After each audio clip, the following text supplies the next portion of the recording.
এখানে যে গাছটা দেখতে পাচ্ছ তাকে ম্যাগওয়ে বলে, অন্য নামে আগাভে বলা হয়। এটা শুধু টেকিলা তৈরির জন্য নয়, এর থেকে একটা সুস্বাদু প্রাকৃতিক পানীয় তৈরি হয়, যাকে আওয়ামিয়াল বা মধুর জল বলা হয়। এই মিষ্টি রস সংগ্রহ করতে স্থানীয় চাষিরা প্রথমে ম্যাগওয়ের পাতার ধার ধরে থাকা ধারালো কাঁটাগুলো সরিয়ে ফেলে। তারপর তারা কয়েকটা পাতা কেটে ফেলে, যতক্ষণ না গাছের হৃদয়ের কাছে পৌঁছায়, যেখান থেকেই রস নেওয়া হয়। হৃদয়ে পৌঁছানোর পর চাষি একটি ছুরি দিয়ে চারকোনা একটা ছিদ্র কেটে রস খোঁড়া শুরু করে।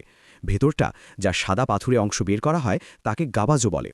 সব গাবাজো বের করার পর গর্তটা প্রতিদিন ৩ থেকে ৪ দিন ধরে স্ক্রেপ করতে হয়, যতক্ষণ না আওয়ামিয়াল বের হতে শুরু করে।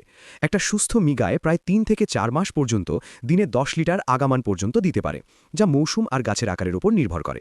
এই মধুর পানির স্বাদটা মিষ্টি আর তাজা, যেন আখের রস আর মধুর মিশ্রণ।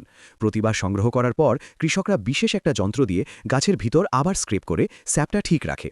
কয়েক ঘন্টার মধ্যেই আবার নতুন করে আওয়ামিয়াল বের হতে শুরু করে, আর এই প্রক্রিয়াটা চলতেই থাকে যতক্ষণ না গাছ পুরোটাই ফাঁপা হয়ে যায়।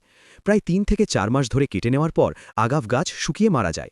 এর পাতা প্রাকৃতিক চিনিতে ভরপুর, সরাসরি খাওয়া যায় বা অন্যভাবে ব্যবহার করা যায়।